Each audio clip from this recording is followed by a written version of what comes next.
And we're really excited to have Fabio with us this morning, who is an Italian academic and author who serves as a professor of food studies in the Nutrition and Food Studies Department at NYU. And as you've read before, his work actually focuses on the cultural politics of food, particularly its intersections with media, design, and heritage. His recent books include The Pierogi Problem, Cosmopolitan Appetites, and the Reinvention of Polish Cuisine from 2025, Practicing Food Studies from 2024, Gastronativism, Food, Identity, Politics in 2022. He's also published Global Brooklyn, Designing Food Experiences in World Cities in 2021, and several other influential works on food, culture, and politics. And Dr. Parasecoli's recent projects include some major grants to study traditional foods in Poland and food heritage in Spain.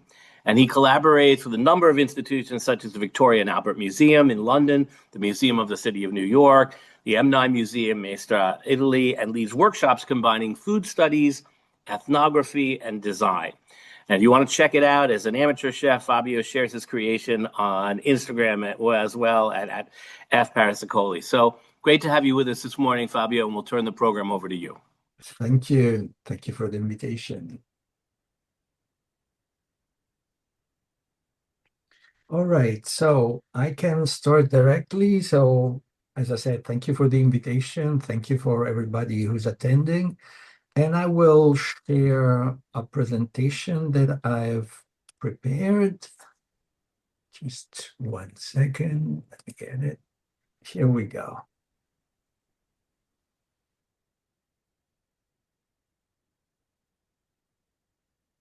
Let's start by something that it's still relatively recent. This is a picture that was sent to me from Poland. As has been mentioned, I have been working in Poland for 6 years to write my last book. So these are pierogi, which are sort of stuffed dumpling. And there is a category of pierogi called ruskie. It's, depending on the stuffing. Here, right after the war, somebody had deleted ruskie and written ukrainskie. So it was a way to show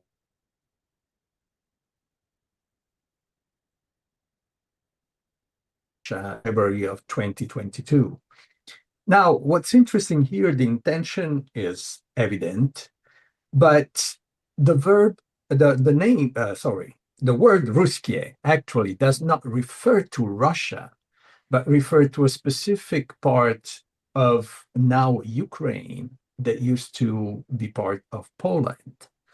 But in the enthusiasm to express solidarity to Ukraine, basically the historical detail, the historical fact, was not as important any longer.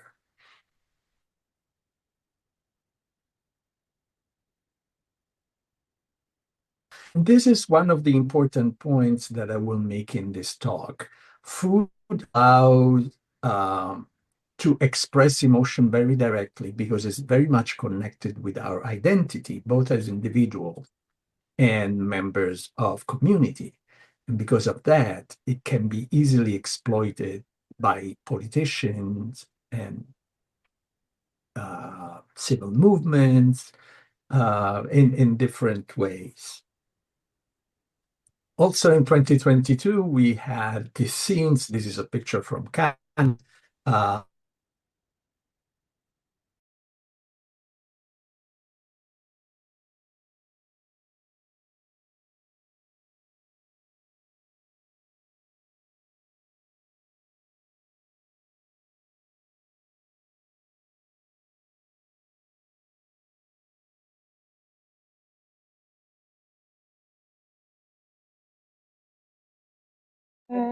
After the invasion of Russia, this idea of somehow defending Ukraine became very important. And so also the United Nations and UNESCO in particular decided to attribute, to add borscht, which is the soup that you see here. It's a beet-based soup, to the list of the intangible cultural heritage of humanity. which immediately caused a reaction from Russia because, this is objectively a dish that is shared in many countries in Eastern Europe, including Poland, Lithuania, Ukraine. But the fact that all these other countries decided to let it go and allow Ukraine to use this was very important. Despite that, this sort of sense of solidarity didn't last long when Russia blocked the export of wheat from Ukraine. Uh, Ukraine started sending wheat by train. And to do that, they had to cross Hungary, Poland, and other countries.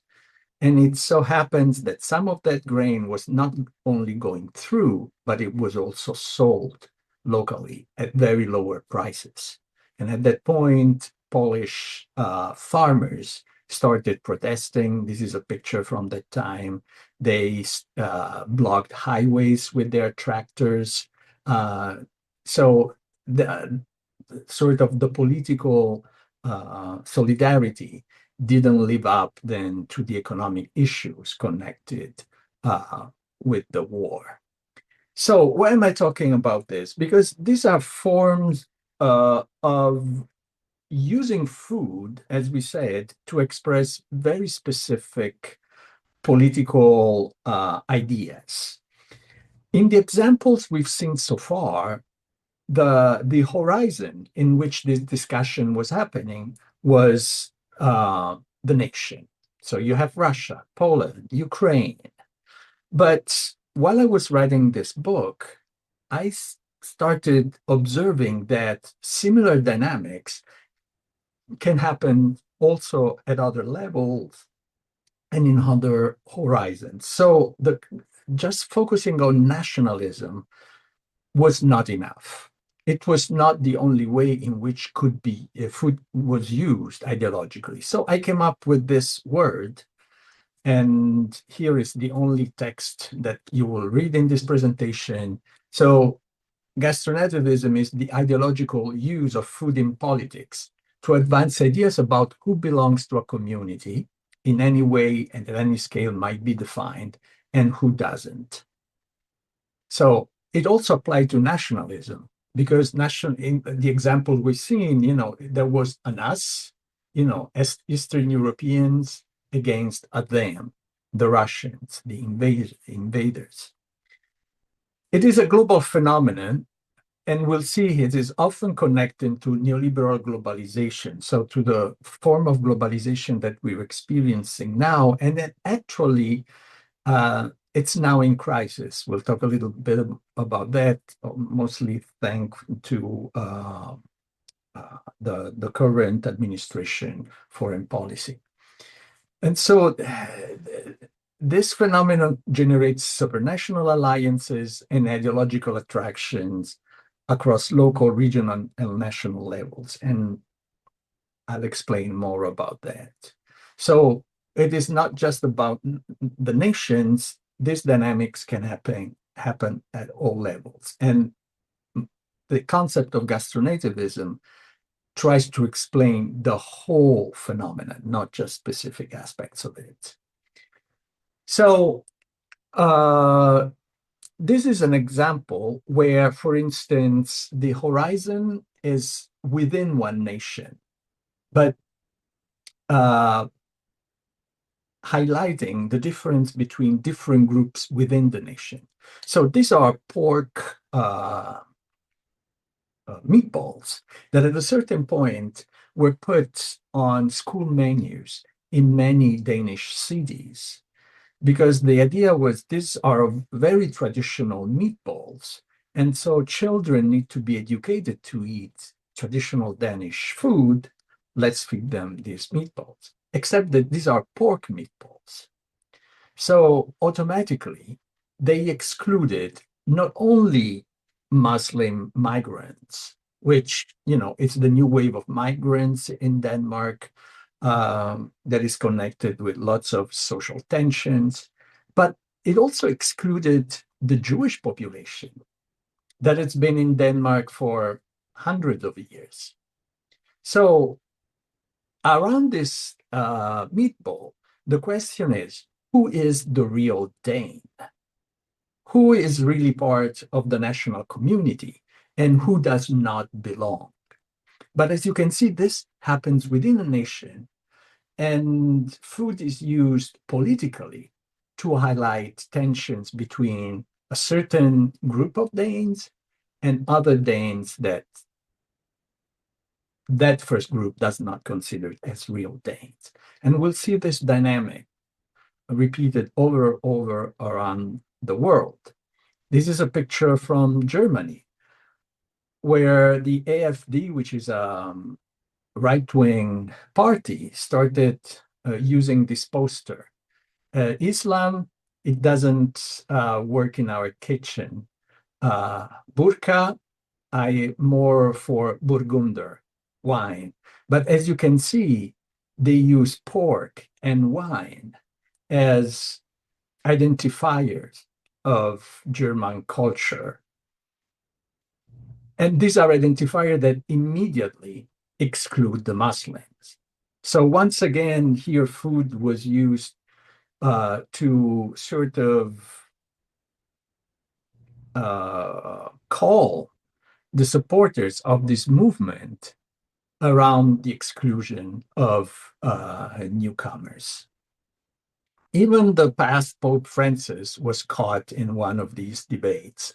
At a certain point, they organized a charity dinner at the Vatican, and it was also about dialogues about between different groups, different religions. So they decided to make lasagna, which is a dish you might be familiar with chicken instead than the traditional pork filling.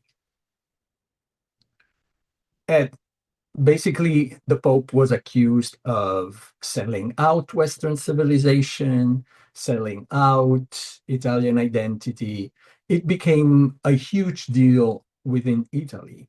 Uh, and many anti-migration parties sort of took advantage of this debate to show how the Catholic Church was too supportive of new immigrants, didn't respect local traditions.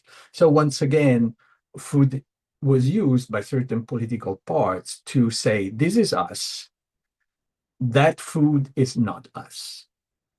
And whoever promotes that food shows clearly that they don't care about our identity.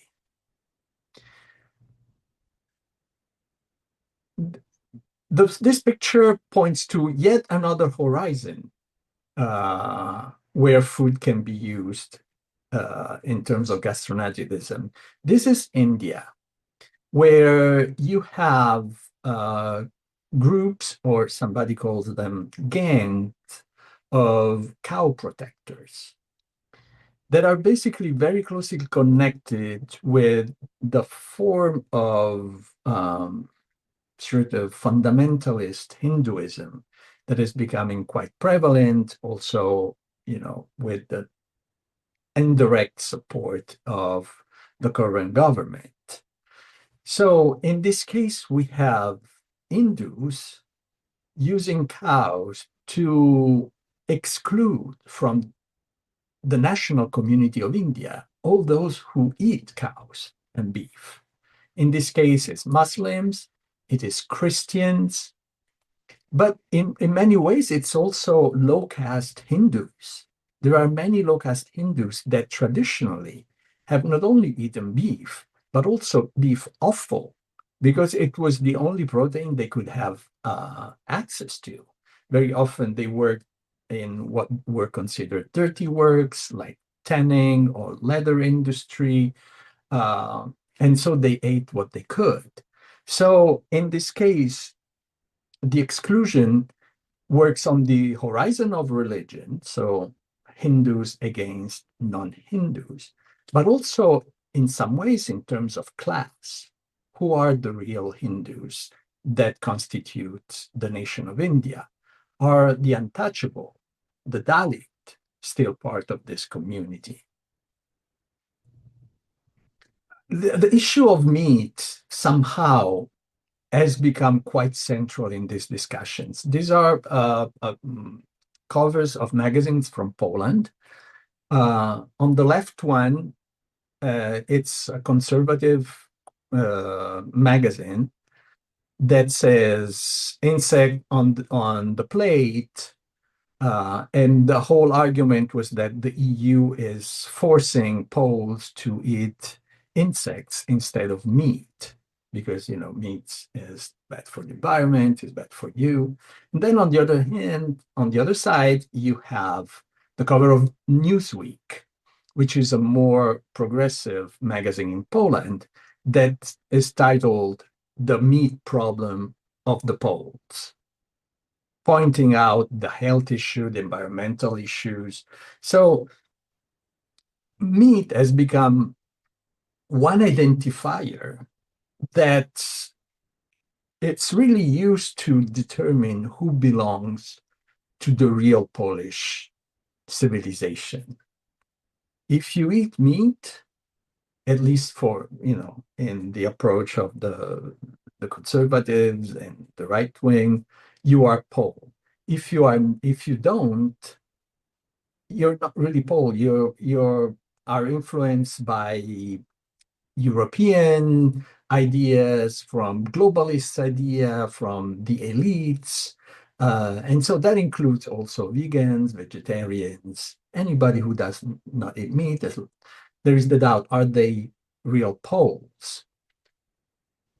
Getting closer to us, we see that these sort of dynamics are also very active in the US.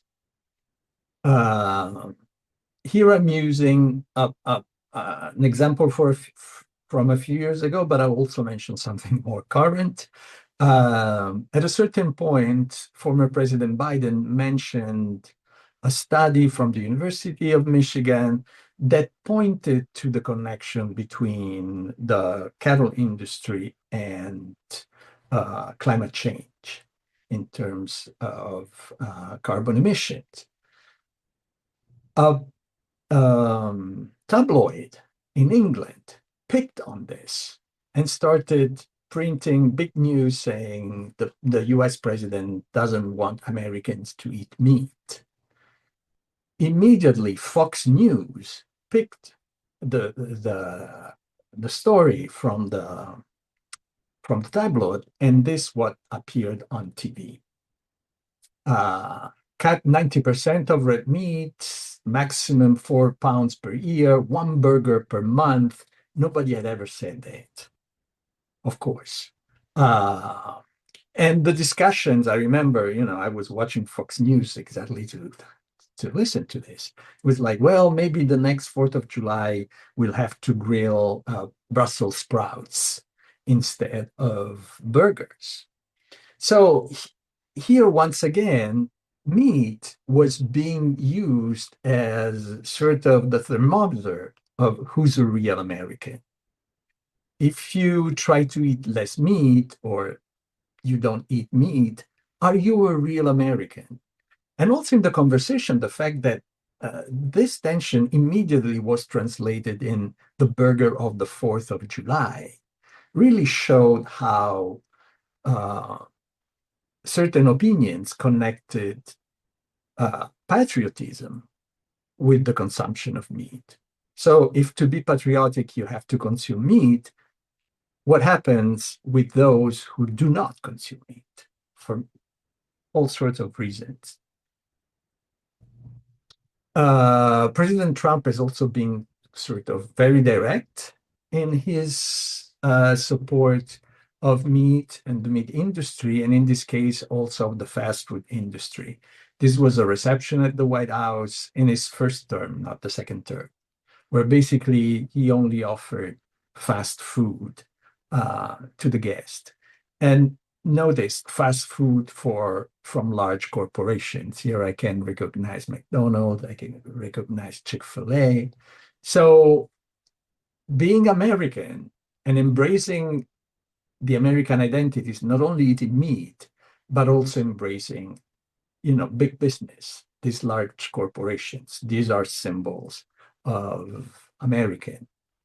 To the point that in the campaign for the second term, he showed up at McDonald's and he sort of worked at McDonald's. Of course, it was very performative, but many presidents, it doesn't matter if they're Democrats or Republicans, do use food to talk to their constituencies. They figure out that food is a way to sort of circumvent all sort of thinking, sticking to facts, any sort of reflection, and it goes, sorry for the pun, straight to the gut. It's a way to elicit emotion. So here he was showing himself as the average working American that, of course, also work on fast food. On the other hand, we started having this. Somebody threw a Subway sandwich against some right-wing demonstrators. And so you started seeing this on the internet. This is a meme from the internet, but limited protest menu, the felony foot long, the misdemeanor mailed, the officer special. So immediately you can see how the same sort of strategy, communication strategies, can be flipped also, on the progressive side. So my point is that these strategies, gastronativism, doesn't only belong to, conservative, right wing, but it cuts through the political landscape. So why was I mentioning globalization? In a way, we've seen sort of the intensification of the use of gastronativist themes as a form also to ride the wave of populism that we've seen worldwide, and maybe in the past 8 to 10 years, as a form of protest against the form of globalization that have been sort of introduced and in some cases imposed in the 90s and early 2000s.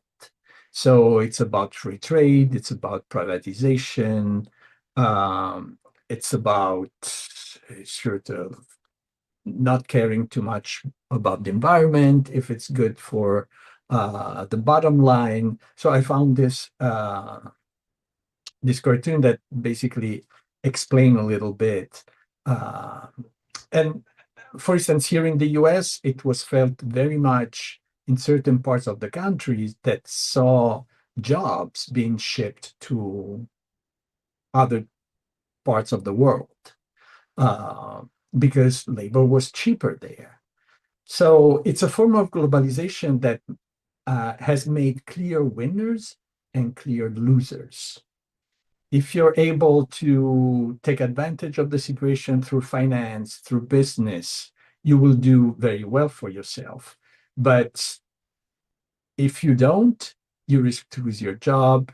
You also risk to lose your cultural identity. And this is an important element because on the structural tensions around globalization, we also have cultural tensions. There is this sense that cosmopolitan people, the elites, have been able to take advantage of this globalization, while the rest of the population have not. And so very often the reaction is to anchor one's identity to values that are totally respectable, like faith, family, country, but in a way that says we own those values. If you're a cosmopolitan member of the elite, you don't understand this. Actually, you make fun of us. There was very much this sense of they don't understand us. They make fun of us. This is not only an American phenomenon. That's why at the beginning I said this is a global phenomenon. In Europe, exactly the same conversations are taking place. See what's happened recently in Argentina and in Chile with the elections, right? Um, Modi in India. So in many countries where there are democratic elections, this sort of populist movements can take advantage of this dissatisfaction that large segments of the population feel towards globalization. And what's happened is that food has been used very often to ride this dissatisfaction, these tensions, and to connect the identity of a certain group with the food that they eat. Why did I choose the word gastronativism? Because nativism, it's an attitude that we've seen emerge in the US earlier than in the rest of the world, simply because from its beginning, the US has been a country of immigrants. And so there was always, a new wave of newcomers that was felt as uh, the, the new invaders. This is a vignette from the 19th century where you see the Irish whiskey and the lager beer stealing the ballot box. Basically, even back then, those that considered themselves the true Americans felt that these new populations were trying to take over. And they were using, in this case, not food, but drink. So identifying a population with a certain drink to make fun of them. So, in a way, these dynamics that were already evident back then in the US have become more pervasive because thanks to globalization, we have this movement of people, of ideas, of things, goods that before the rest of the world didn't see at this level of intensity. Well, the US from the beginning lived through this experience. And that's why I chose, a, a word that has its origin in the American experience to describe a global phenomenon. So from nativism to gastronativism when food becomes the tool. Um, Again, also in the US, we see this sort of uses of food to exclude certain communities. On the left, you can see a Chinese person eating rats. On the right hand, you have Uncle Sam's Thanksgiving dinner, where you have the white people that know how to act around the table, and then many other population that express sort of their traditions, but clearly they are made fun of. So what we see now on the global scene, it's something that we've seen for a very long time in the US because of its specific history, being the largest country that had waves after waves of immigrants over history. Now, I call this sort of gastronativism exclusionary because the goal is to use food and its connections with identity to exclude somebody, to make a difference between the us and the them, who belongs and who doesn't. But I do think that there are also forms of inclusionary gastronativism, and this is what I will talk in this final part of the conversation. What does it mean? It means that yes, there is an other, an enemy, or somebody you're fighting against, but you don't try to exclude anybody from that fight. It's not like, okay, this is our group, and sort of the limits of this group are very clear, and only those who belong can understand this and can fight with us. These movements work in a different way. They include as many people as possible because the goal is to fight against powerful enemies, and also includes people from all over the world because the threats are global. Let me give you a few examples about this. This is a picture from 2008 from the opening ceremony of Terra Madre. Terra Madre is sort of a moment where farmers connected with the slow food organization get together to discuss issues concerning agriculture, rural life.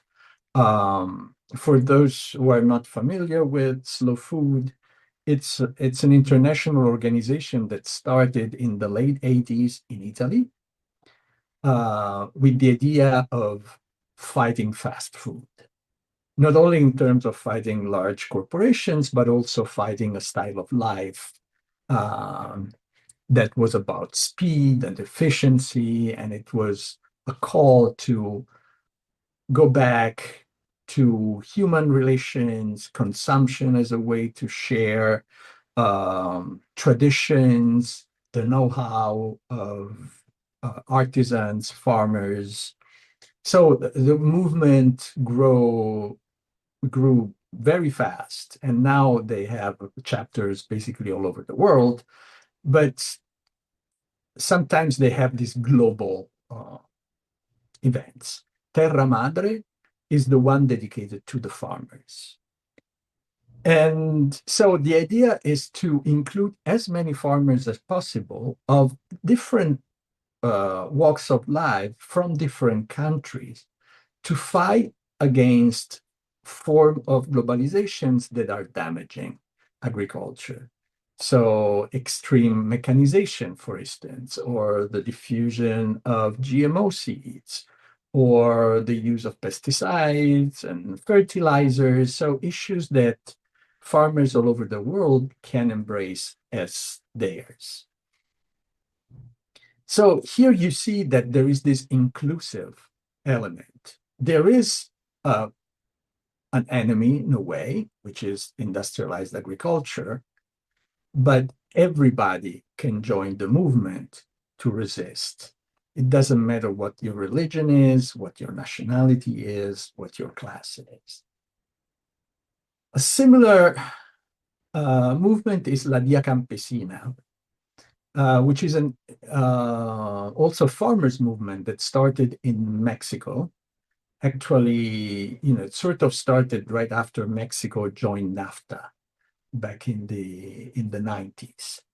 And this is quite different because while the goal might appear similar with Terra Madre and the slow food farmers movement, in reality, this movement is much more political in the sense that the goal is that every community has the right to decide what to eat, what to grow, what to import from the rest of the world.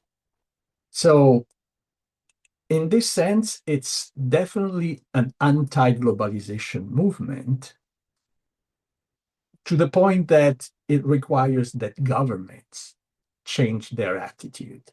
While slow food, as much as possible, try to stay away from politics, La Via Campesina is straight up involved in national and international politics.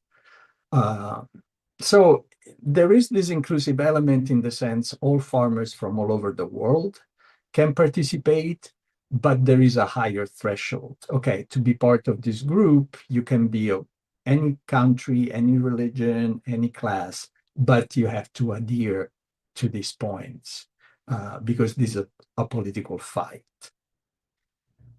Similar social movements, we have seen it, for instance, in the oppositions to GMO.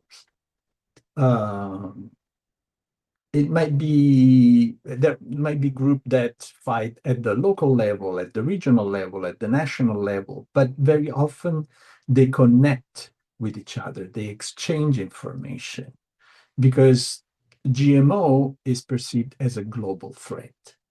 So to fight globally, you have to act globally.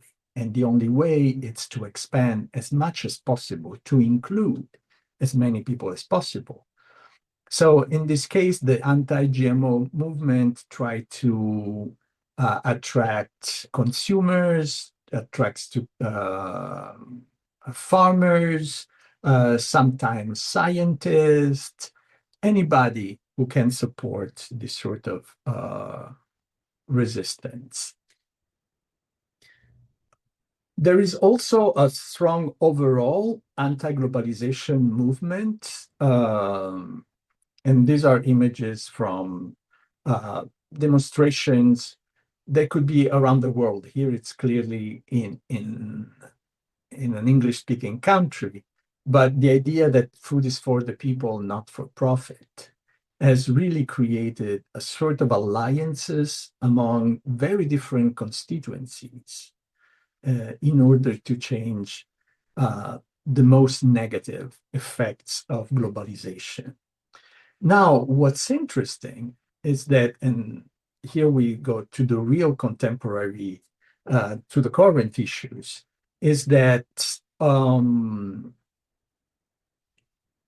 the world system that had been founded on that sort of neoliberal globalization, the World Trade Organization, the International Monetary Fund, and so on, is in crisis because many countries are sort of critiquing the very premises of this way of dealing with international politics, international trade. America First is just one of the examples. But we see this shift from looking at multilateral organizations like the UN or WTO as a way to solve issues, to bring the power back into the hands of individual countries. And so there is a lot of discussion whether we are already in a world of multipolarity, in which there is not just one big power, the US, but there are other emerging powers, or at least the US is limited in what cannot do. Why am I mentioning this? Because very often the political thought, the diplomatic attitudes that goes against neoliberal globalizations have embraced and used some of the slogans, some of the strategies, some of the verbiage that came from this sort of anti-globalization movements that before were more libertarian or progressive. So you have this strange alliance in many ways.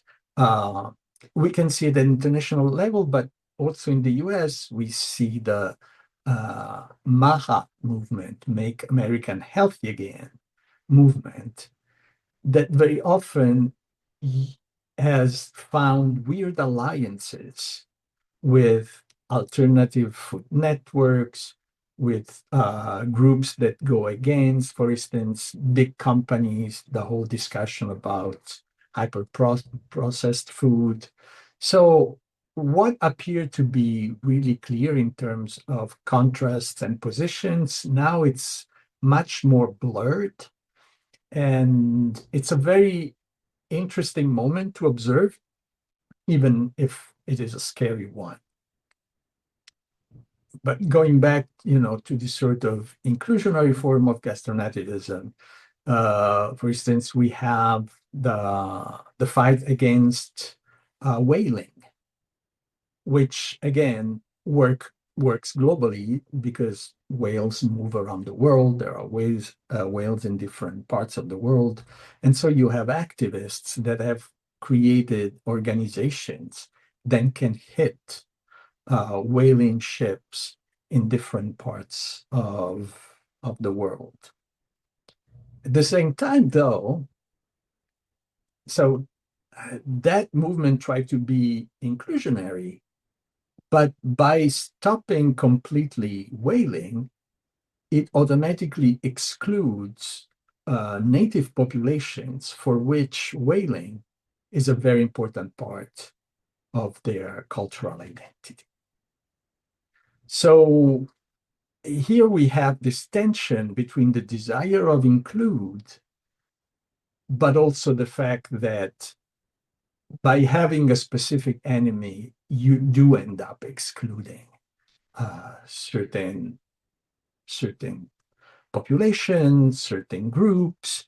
So very often the anti-whale movement presents itself as very progressive, but then there is the clash with, native populations around the world, in North America, in Asia. So this is just to say that these issues are not black and white. But what is important is that, whatever the strategies are, whatever the points of view are, one element is common, and that is the use of food and the emotional power of food. It's not just food as nourishment. It's not just food as an economic resource.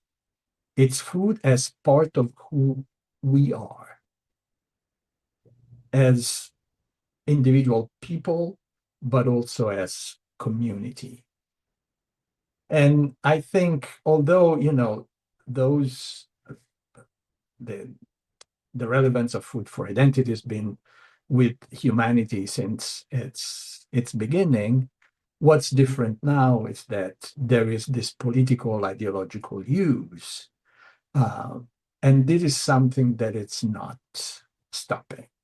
Here in the US, just look at the conversations about raw milk. Look at the conversations about the hateful hate, the seeds and the oil from seeds. So the topics might change, but sort of the dynamic, the strategies remain the same. And I would stop here with the presentation, so maybe we can, if there are any questions and anything, observations. I mean, this is an ongoing research. What I was looking at in 2022, what I was writing has evolved. But what's interesting is that the category, the analytical tools I developed are still useful also in the new world order, hence, the title of my talk today. Great. Thank you very much. This was an amazing talk.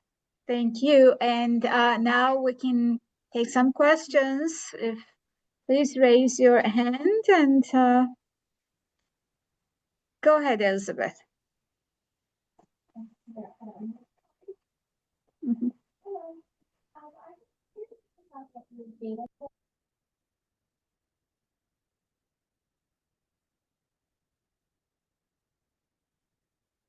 Mhm. I don't know if there's a question or a comment there, maybe not. Go ahead. No, go ahead. Oh, hello. I was curious about how you do your data collection process or research as you've been writing your books. Yeah. So I have a previous career as a journalist. I worked for many years in international affairs, and then later on I became a food critic. But what I do is I try to scan news from around the world. So not limiting myself to US sources. Thankfully, I speak several languages, so I can sort of scan every morning. I do that. I scan newspapers, websites, but that's only one part because it's sort of the most official version. Then you have the sort of the digital ethnography part. You look at the conversation online around these topics. So what are people saying? The crazy comments, the memes, and all of that. This is clearly a qualitative approach. I have not been running numbers, also because I'm not sure you can run numbers, and I could not think of what sort of numbers you could run when it comes to, sort of attitudes. Also because I think to look at this phenomenon, you have to look uh, at the global level.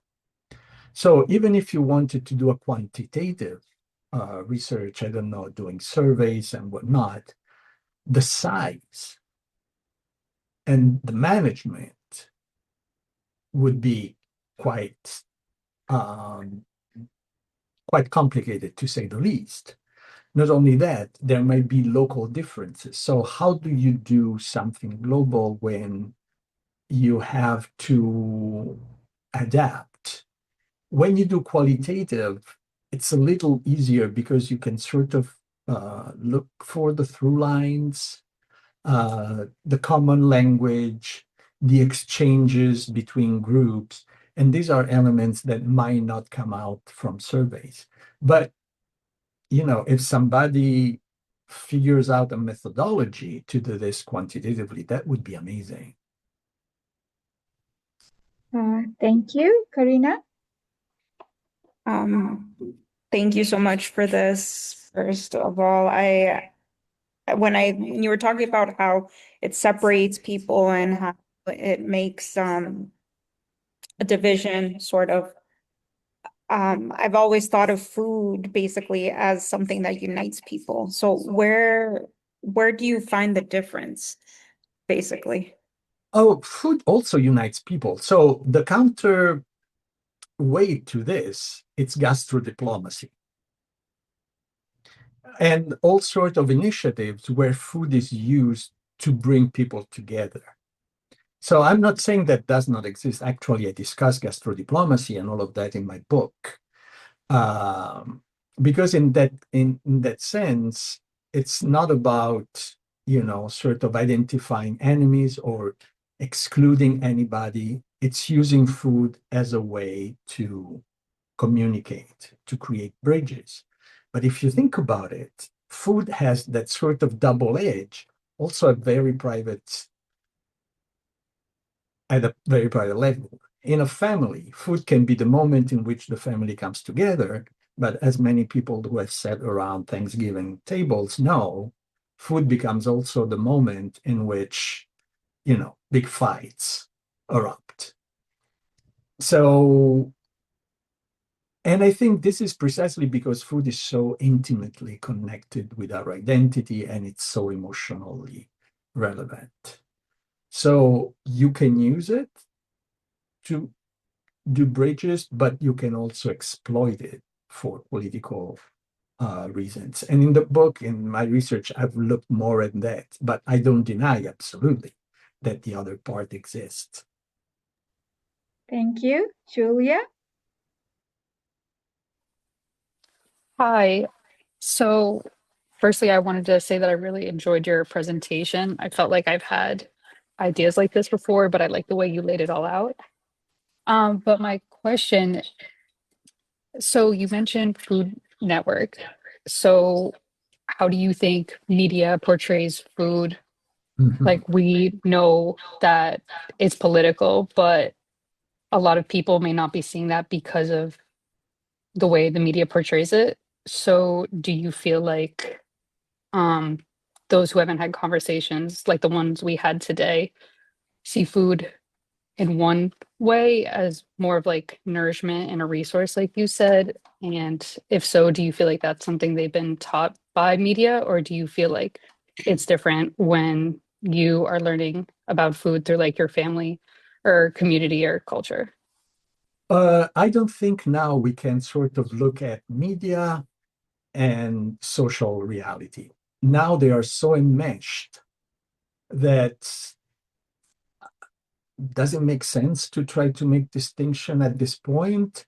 And as a matter of fact, media is extremely important. We've seen the proliferation of this sort of gastronativist attitudes, precisely because now we live in a very mediatized reality, where everything is filtered through social media, TV. Everything circulates very fast and globally. Everything, it's about clicks. So it's about reactions, rage, emotions. A calm conversation doesn't generate clicks. A very heated one does. Even as a matter of fact, no conversation is happening. So in a way, what we've seen in the past 10 years or so, it's very much connected with media. And as I said, yes, of course, there are the practices, the fact that you eat around a table with your family or not, because lots of families don't do that. Or you go to a farmer's market, talk to a farmer's or not, because lots of people don't do that, either because they cannot afford it or they don't have farmers markets around them. So there is an interaction between what we do, what we feel, and the media. But I think also this sort of more, let's say, I don't know how to define it. It's not more original, but sort of more experiential element at this point. It's always already influenced by media discourse, by social media, by these sort of filters. I don't know if it makes sense. Thank you. Cassie? So first of all, thank you for your presentation, Professor. I'm just curious about where do we draw the line between preserving culture authenticity and adapting food to include more people? The lines I didn't understand the first part. The line between preserving culture authenticity and adapting food to include more people. So, first of all, what is authenticity? What is authentic for me might be different. And I'm, Italian, born in Rome, raised in Rome, but I talk with my friends, and some dishes are authentic for me and are not authentic for other people that grew up with me. So I do not believe so much in the fact that we can define what is authentic. For me, what's important is why are we focusing on authenticity? What does it say about us and about the way we consider food? I know it's sort of flipping in a meta way, but I don't see any way around it. And also what's very interesting is to see how the discourse about authenticity can also become exploited in this sort of strategies. I have limits of times, but for instance, there were discussions in Italy about authentic polenta as opposed to the couscous of the migrants. And in that case, the discourse of traditional authenticity, it's used to defy, the newcomers or to challenge. Also, if you look at the history of food has changed, has always changed. What we eat today is not what we ate 20 years ago, is not what we ate 50 years ago. Again, what's important is why is it relevant for us to anchor ourselves to certain things and conceptualize them as not changing, as constant, while in reality, if you look at the facts of the history, things have always been changing. So I'm not answering directly, but I'm sort of pointing to the framework of talking about authenticity and tradition and what it may mean. Thank you. Matthew? First, I'd like to thank you, Dr. Parasecoli, for a really fascinating talk. My questions are sort of on the lines of Cassie's and Karina's around, I guess, gastrodiplomacy. You opened your discussion with some dumplings. And I remember when we had some Ukrainian visitors here, and they were very excited to make us vareniki as like a demonstration of their culture and national pride. And my first thought was how similar it was to so many other dumplings that I had had. So are there examples that you can think of where similar foods with different names and national identities have been used as bridges rather than as barriers? I've even seen our Greek faculty member, previous history member, sort of argue with Persians over what goes in baklava. Yeah. The thing is that food doesn't care about national borders. So there might be traditions that span extensions that go way beyond nations. For historical reason, the example of baklava, or to stay in the Middle East, the example of hummus. It's very interesting.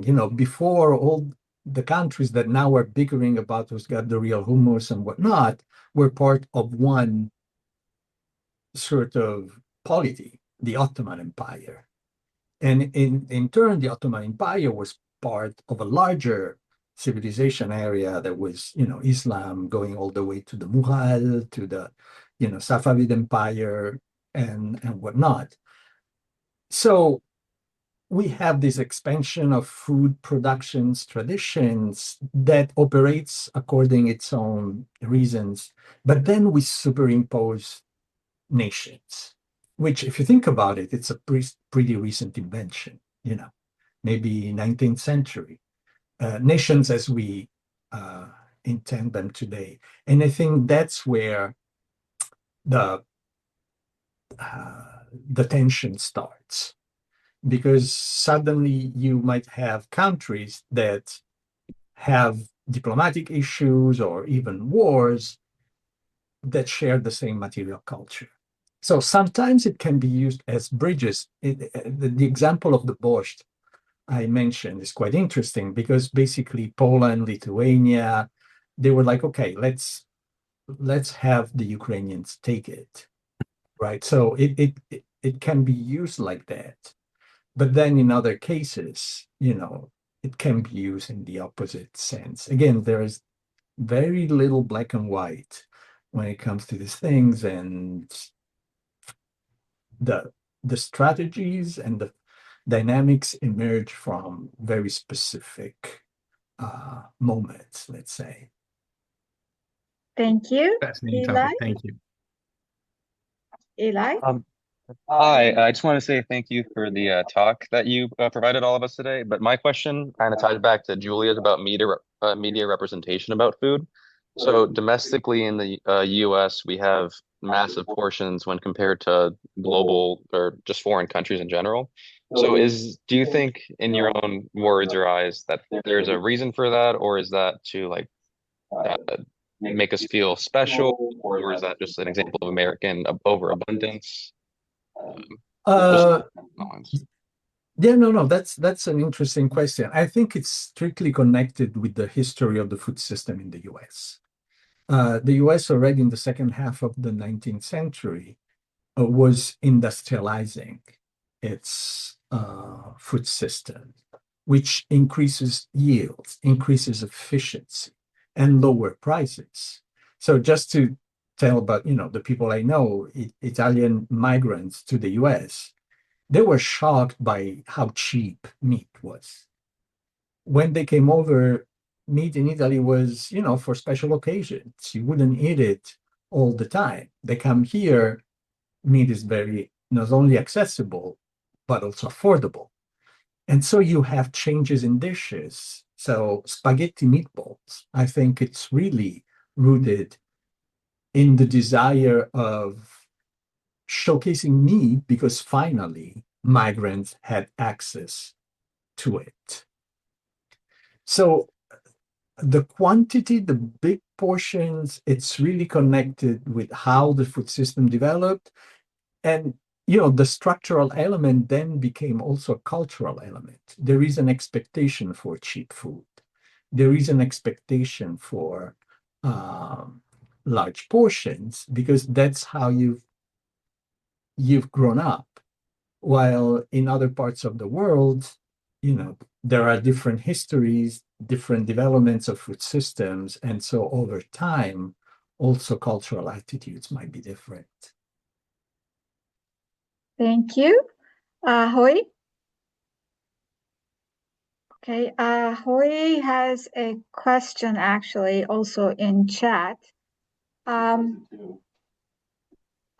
Your work often connects food to identity and globalization. How do you see those relationships evolving in the next decade? That's the question that everybody would like to answer right now. Because as I said, the global order we had been used to in the past 40 years, it's shifting really quick. So what happens? We don't know. There will be a switch to more localized food systems with less international trade. But at this point, it's very difficult to do that because countries have grown used to being able to import food and also cheap food. Will the cultural elements, the populist reaction to globalization prevail? I frankly don't know how to answer because things are shifting and moving so fast that I don't even feel comfortable imagining what the world would look like in a month. Think about last month. Last month, there was no war in Iraq. Oil was flowing. Global trade had no problem. Suddenly, we're at a standstill. That will affect the way people eat because, you need gas and you need natural gases to do fertilizers and other products that are necessary to grow food. You need gas, oil to transport food. So what will happen? How long this will last? I don't dare making any prediction. Thank you. Thea has a question in chat. She says, I'm wondering, does it do much tangibly for the people to boycott certain food companies as an individual in America, especially when small farmers and companies are protesting? I know that boycotting isn't always feasible due to class, location, etc. I'm wondering how impactful boycotting can be in this context compared to other ways of protesting. I know a lot of these food companies are so large that it can be hard to conceptualize individual impact. Would there be impact at all? I think the impact will be more in terms of PR and communication that probably economic effect, because as you said, it's very difficult to coordinate a very effective boycott. But the PR, the communication aspect can be very important. Now companies really care about their brands. And so somehow I think that's where the boycott works best, pointing out at contradictions in a company or something that doesn't work. Of course, that sort of boycott also creates polarization. So there might be people that embrace those arguments and people that refuse them. So it's a double-edged sword, if you want. But the idea of the boycott, I think it's also very connected with the fact that in the US, we have the sense that we're, first of all, responsible for ourselves, and our choices are what changes things. While in other countries, there is the idea, no, individual choices, individual practices cannot have impact if there are no structural changes. But structural changes only come with political changes at the national level.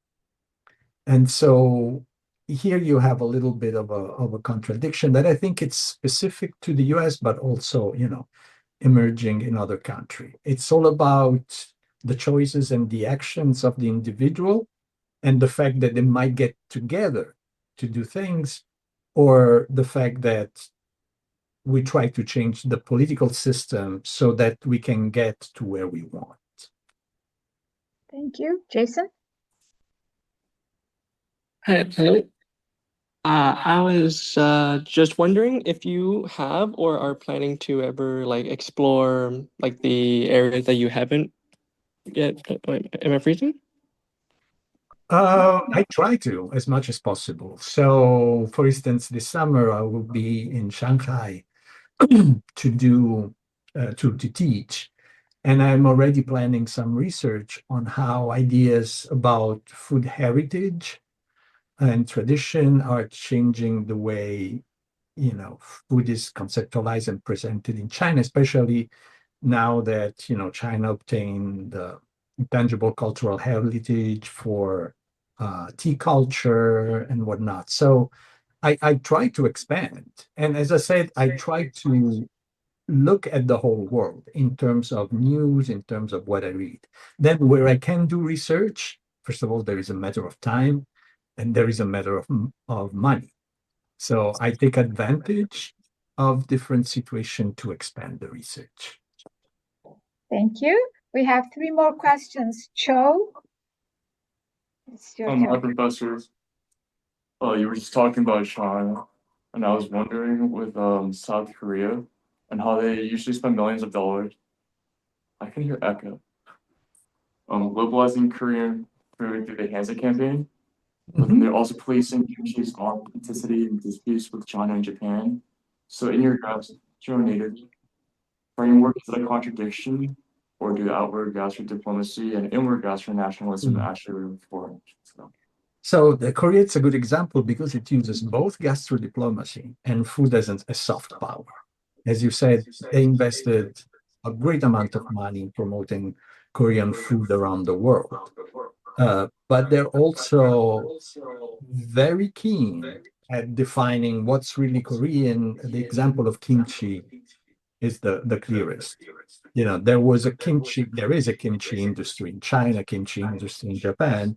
And so Korea wanted to sort of put the stamp of Koreanness on kimchi. And the way to do that for them at the time was, for instance, having kimchi added to the UNESCO list of intangible cultural heritage as Korean. So now it's, they manage somehow at the global level to spread the idea that only kimchi made in Korea is real kimchi. Everything else is not real kimchi, is not authentic. So gastro-diplomacy and soft power and sort of gastronationalism as an expression of gastronativism can exist within the same country. Thank you. And Taisha, you're next. And then Jamie has a question in chat, and that will be it for today. Go ahead, Taisha. Hello, my question is kind of related to Oi's question. So I'm I'm sorry. I'm wondering, how does food connect to identity? Is it related to a society's identity, such as the history or the economy of the country in question? Or is it related to kind of personal identity, like the relation that you have with food, or how someone view food in their environment? Both, definitely. But also the two spheres you described are interconnected. You have your own emotion, your experiences, your feeling, but you develop them in a specific cultural context. So it's difficult to completely districate the two aspects, but both of them are very important.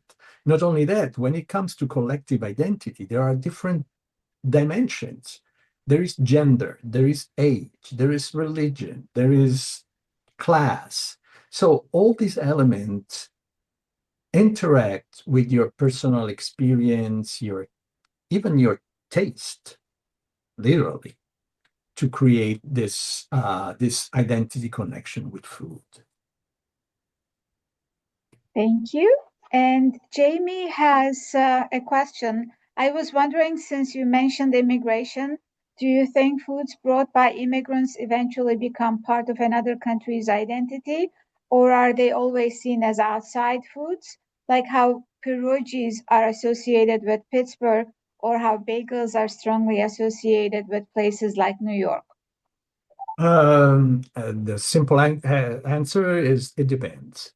So sometimes they become sort of part of a food from a place, but they still maintain an identity. In Pittsburgh, pierogi are part of the food scene, but they're still very much identified as Polish.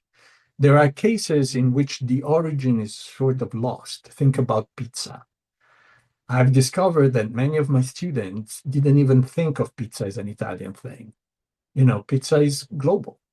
So that's been one example where, yes, it's become part of another tradition or a global tradition, and it's lost its connection with its origins.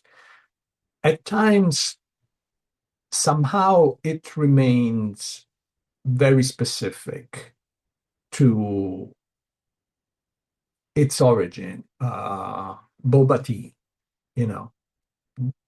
we drink it everywhere in the US, but the connection with, Asian culture, East Asian culture is pretty strong. So it depends on history, depends on the circumstances, it depends on the socioeconomic context, and there is not one way in which these things can go. Have you ever seen perhaps an American food take hold in other parts of the globe? And I don't even know what one would be, but maybe a hamburger? Hamburger, yeah. Yeah, okay. Hamburger, you have it everywhere.